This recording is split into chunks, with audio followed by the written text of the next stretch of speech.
অতিরিক্ত বর্ষার কারণে দুটো ড্রাগন ফুলের কুঁড়ি ছিঁড়ে গেছিল, তাই সেই ছেঁড়া ড্রাগন ফুল দুটোকে নিয়ে রান্না করে খাওয়া হয়েছে। কিভাবে রান্না করা হয়েছে সেটার রেসিপি তোমাদেরকে আমার চ্যানেলে শেয়ার করে দিয়েছি। ফুলের ভিতরে এগুলো পুংকেশর, গর্ভকেশর, যেগুলোতে পরাগায়ন করা হয়। ফুল ফোটার পর তোমাদেরকে অনেকবারই পরাগায়ন করে দেখিয়েছি, তবে সেটা ফুলের উপর থেকে দেখেছো। ফুলটা কাটার পর ভিতরটা কেমন হয় দেখে নাও।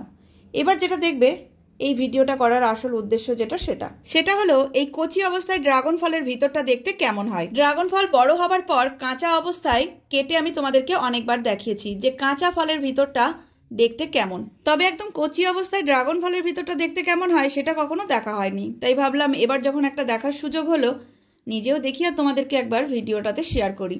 এই যে সাদা তুলোর মতো সফট যে অংশটা তোমরা দেখছো, এটা হচ্ছে ফল বড় হলে পাকলে যে লাল অংশটা আমরা খাই সেটা। কচি অবস্থায় আছে তাই একদম এইটুকু দেখো, আঙুলের মাথা দিয়ে আমি তুলছি, এটা একদম সফট তুলোর মতো সাদা অংশ হয়ে আছে।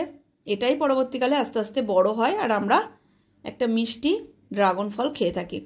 তো তোমাদেরকে শেয়ার করে দিলাম, কেমন লাগলো অবশ্যই কিন্তু কমেন্ট করে জানিও।